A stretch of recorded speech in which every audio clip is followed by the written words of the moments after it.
Est-ce que tu crois que Jésus est mort pour toi? Oh non, peut-être pas quand même, c'est vrai que...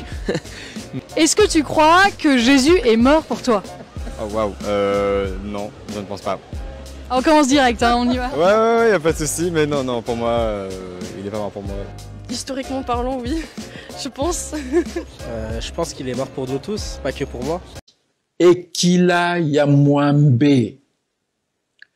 Natili so ya posa te. Peli solo ya litoi. Na mobali to mwasi ya moninga te. Na bimi na mobali to mwasi ya moto te. Wana elekeli kotungisa ye. Ezali lokola koboma ye. Ekila. Quant au pouvoir de la langue, quiconque l'aime en mangera.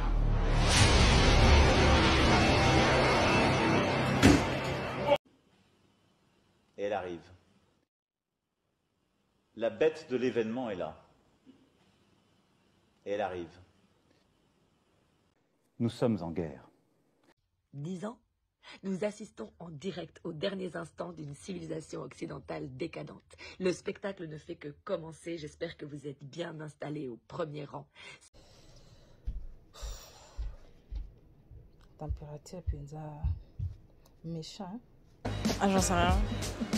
Ah, franchement, j'en sais rien. Moi, je suis pas chrétienne, je suis pas musulmane, je suis athée, donc les choses comme ça, je m'en occupe. Enfin, je m'en occupe pas. Je me suis jamais vraiment posé la question.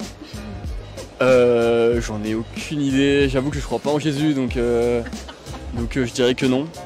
Bolo mana dimension, il y a distraction, il y a idolâtre, tout ce qui va. Na mena on mai po, journal l'homme et ma casse.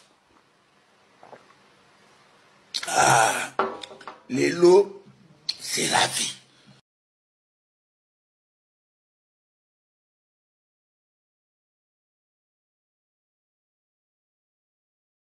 Alors, pour le coup, non. Pour moi, non, je pense pas, non. Après, je sais pas trop en quoi croire. Ouais, de ouf. Bah, en vrai, je sais pas trop comment expliquer, parce que je suis croyant aussi, du coup. Et bon, je pratique pas des masses non plus, mais oui, il est mort pour nous, forcément, et j'aime vous dire que quelqu'un a pris l'initiative pour l'humanité de se sacrifier.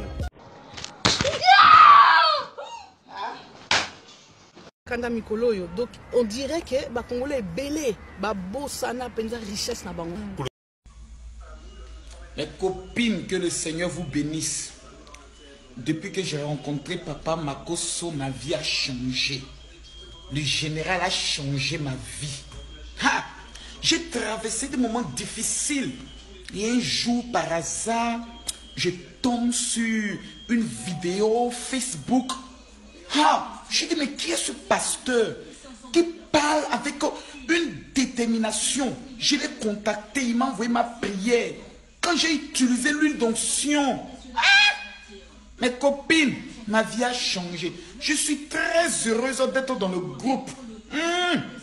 Et vraiment, nous allons nous Makosoter dans ce groupe-là. Soyez bénis, mes soeurs. En tout cas, Papa Makosso, c'est mon terminus. Mes amis, mettez-moi les cœurs et veillez taguer au moins 2 ou 3 Congolais. Mes chers parents, mes chers amis, mes chers commandants, mes chers warriors, mes chers Chinois. Oh Nini, Bosé. Laura. Voilà. Nom de quelqu'un est sorti, je gâte. Celui qui est fâché, c'est son problème. Informez toute l'Afrique.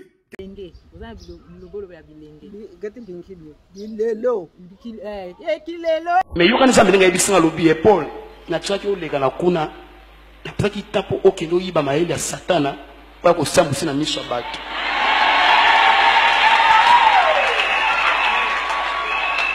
Malgré tout nazolo mais nazana bitumba lokola nzamba dayo alongi ngai azongi singa mobali pendant na âge à 10 ans pene kufa mais lona 33 ans nazongi mobali nazoyeba ke azawa pona kokota bitumba na ngai parce que bipoli kende témoigner longue za na ngambu na yo lokolo za na ngambu na ngai longa pesa na ngambu na yo tu dois témoigner na za na yo ba pene ba otini nga ba texture na téléphone zo finga ba tchel ngoko temele otanga koma na biso te ngala kotanga koma mutu te ngana ekolo bali pona onze masali kati na ngai soki nzamba kosala motema na yo po bi moninga tozalaki na kipede ya tiki nga mpe na tika mabe te me nazoba mpona mpaka nzambe soki yo ndeko oza na ndeko ape ntango basala nzambe bakosi kutonga na témoigner na babebise nango baba mingimingi te baexploitenga balatia Jésus est pédé, je vois pas pourquoi ça dérangerait.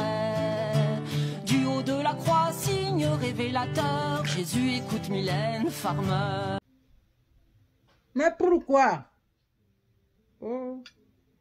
Et au bout baki frère Paul ngai yote bon moi son frère Paul et la série na comment frère Paul pour nazaka toujours la reine qui ndobika ngai au Fortina ngai si on te des années si batu ba mela drogue quand ni ba boire drogue ni ba boire pe bisu mais soko meke pa na biso mama yero comme on ngai benga na couloir la reine qui ndobika côté musu la reine de Cissé c'est que ato lobi na yo mais biso ba meka tete ora drogue nga pa mwana maso pe no meki pa na nenga solo bébé na ba mingi te se bolingi ya boluka ngai Jésus est pédé, membre de la LGBT. Du haut de la croix, pourquoi l'avoir cloué? Pourquoi l'avoir pas enculé? Siko basala nzambe wana ti bazwaka yo boyoka na kanini bayelisa ko nini poko mawana obana ko sa otémoigner pona bango bayeloba na onini te selon ngai selon bango ba sikoki ngai nazo ba sembo que to lingi otika musala oyo za musala nzambe to nzambe ki pa nzambe mutema longa ezali batalisi ngai to tambusa ba poto ba Afrique mobimba okozana vie oyo za nango te to kosunga yo mina komona na tambo ba mo ba ko welisa to na église ba communing ba batalisi ndenge na ko témoigner ngaba o na saka pe bomona kana zo koya bomwa ba nini wana tu mais poto ngo na zela na mona eloko te na sur la film ba pesa ngai 500 000 francs on a libéré na l'église on va te balangi na ko balangi te mais tant qui notre ça branché tinga bon moi image danga c'est ba comprendre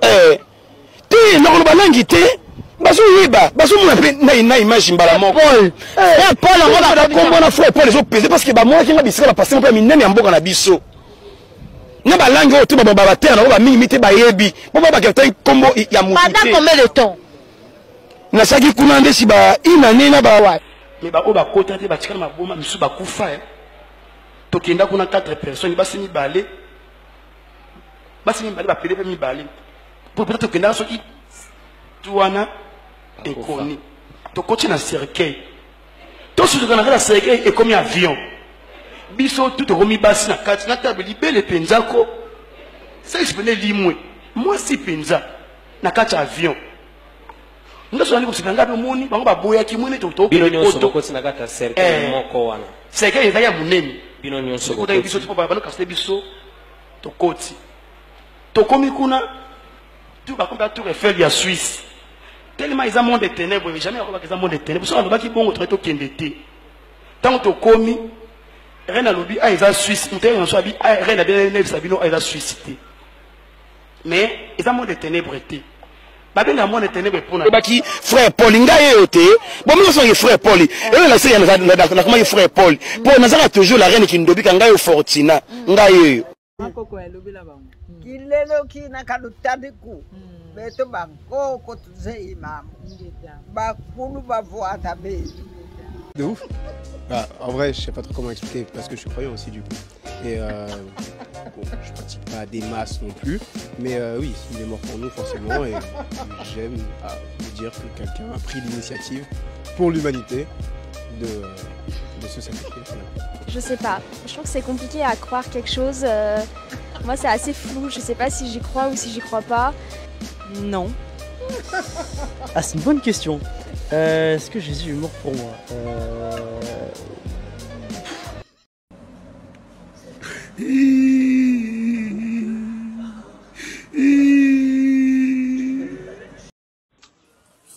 Les petits sorciers, les imbéciles.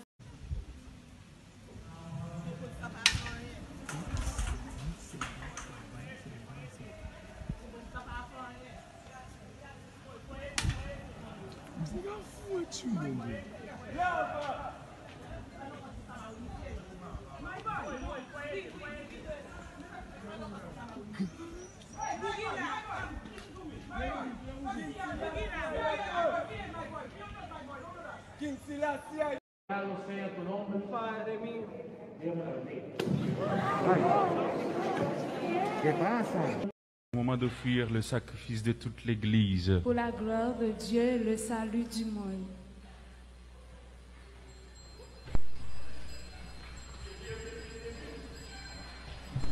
Ngana sabi lakanzambi takimbangu ngeta takimbangu kinaga mama tala bukan data kurang ko takimbangu muntango katuka takimbangu munantando bangara takuisa ngana samu ana muke ba memi ngana mama keke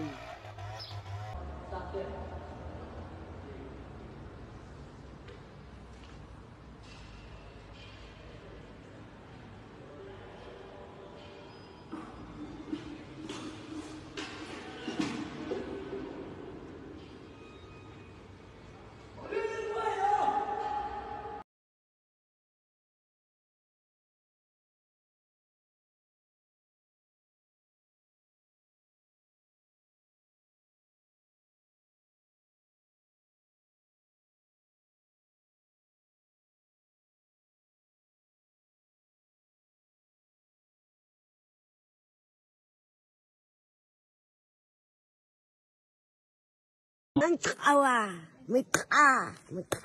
jaga ngaveng mengkawa. Kotalisa siko pona bakoko pe pona ko conclure traitement oyo ekoki kosunga pona ba mari de nuit pe femme de nuit donc ezali makasi soki bakoko basengeli malgré que eza na makambo pe biloko ebele na bandi nanu ya bakoko ndeko tozo kosenga bakoko na biso oyo bobengi na lopoto ya batata na biso baancetre na biso batalisaki ngai natalisa mpona biso songolo pakala oyo nyonso oza na bakoko soki koko avimbaka makolo oyo ozali pe eza donc na nzoto ya bamama ya bilenge ya bakoko bakokololo otungisamaka na kovimba makolo luka mafuta ya nguma opakola omasaka ekosunga yo makasi etali age te me na nzela ya bakoko na ngolu na bango ndenge moko ezalaka na lobaka bamama tata mama koki olia biloko bango balambi basilisi koko bapesi ye me koko sukasuka bombelaka koko na ye voilà na nzela bakoko yango biso pe baoyo toherite bamakila oyo bakombo oyo loposo oyo donc voilà yango kaka na ngai natalisa bino sikoyo tokomi mpona bandeko oyo baza na kokoso na milimo oyo ya bamari de nuit femme de nuit bandeko ai traditionnel na oyo ya bokoko oyo ya mike wana voilà pourquoi bazwa kotiela bino bachimie bato mpe oyo bazangi koyeba bazomona yango malamu bazomona yango esengo biloko ekola na age oyo esengelaki ekola te na sanza oyo esengelaki ekola te omona moto asaleli ai asaleli eloko esengeli esala ndenge esengeli ezosala te mpo bamilimo ya mpeve ya bakoko na biso oyo bavandaka na banzete bamisusu bazalaka kanda makasi baoyo bazali na bango mpenza oyo bazalaka bata bolingo na milimo na bango mwa baopermettre mpe esalaka mais il faut koluka ya mboka voilà pourquoi bandeko nayebi te soki boyebi lisolo bobangaka kaka or kala na yebi so boyoka ba masolo do masolo eze belé na tie entre parenthèses voilà ndeko kozwa ai wana soki oza mobali obaki yango na sima mwasi donc kosunga yo mobali obaki na sima ole mikolo moko wana osali une semaine na sima après toilette donc natalisa pe bino po toilette soki olingi osukola ozwa posa ya toilette ke obimaka na ba toilette donc ozobalusa libumu donc ozobalusa libumu ndenge tolambaka fufu ozobalusa libumu directement bandeko ya Congo dia totila okozwa posa osukoli après osali grand besoin na yo après osukoli après otie ezali ai po esala malamu na nsima na yango po ole ai moko osali yango 7 jours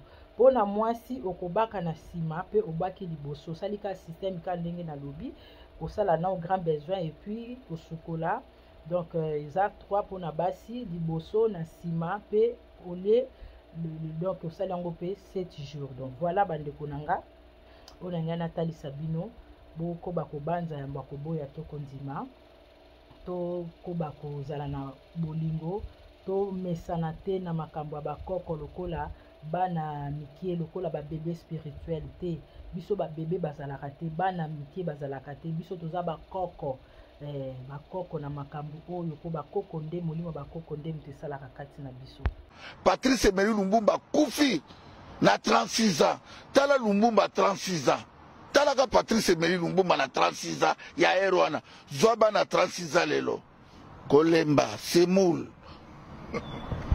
Kolemba Mange Sende Kolemba Potopota ngai talaka elongi ya Moïse Mbi Egege e matame lemba okasa mikate ya bitabe ba okalinga ngona na mbakana température penza méchant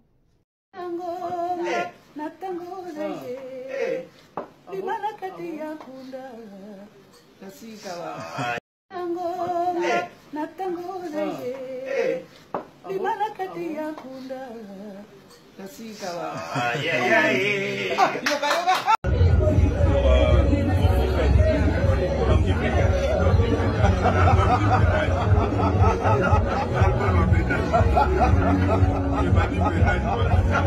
akamamboka bolobaka te tokoboma beglisi wana surtout yo soni kafuta mbebu rouge okalisa ngulu azobota na kisantu.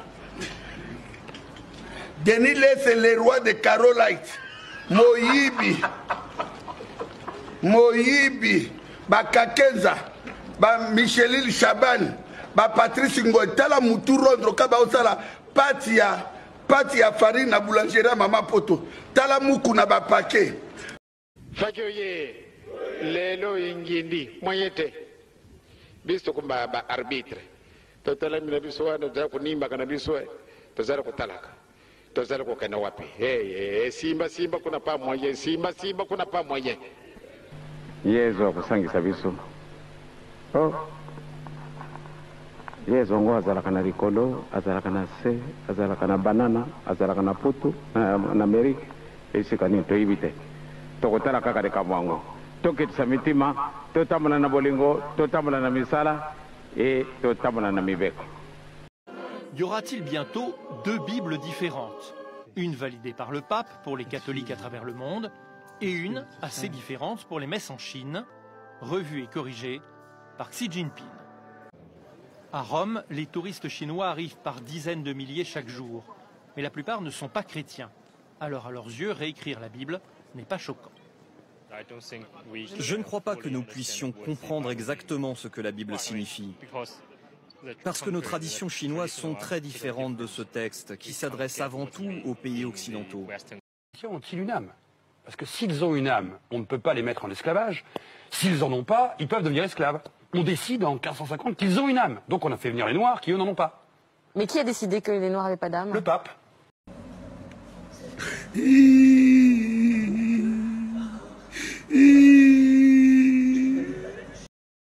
Denis Lesse le roi de Carolite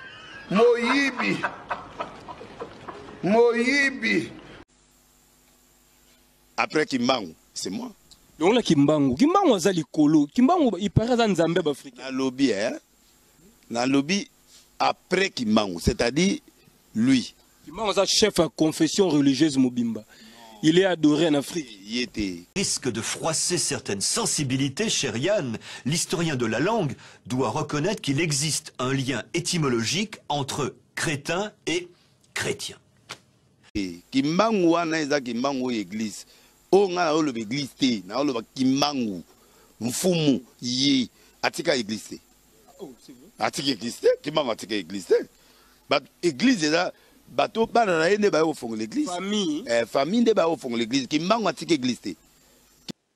Tata, mama, mwana, tembete, ekila ya bikila, ekobota lifuta ya malamu, soki osali bolamu.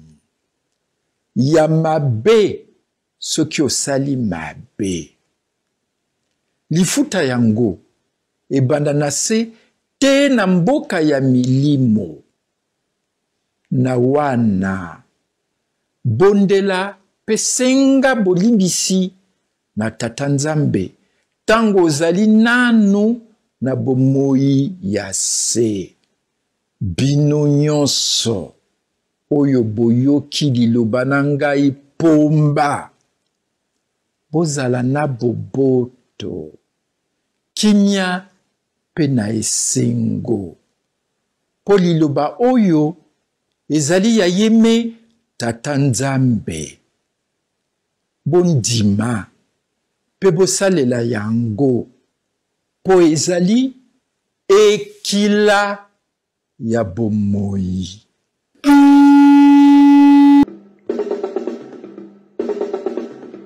Yenge Keno, la famille.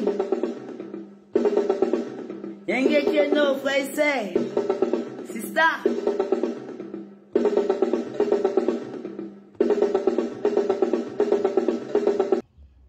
Balinga lungwila. Na meli. Coco!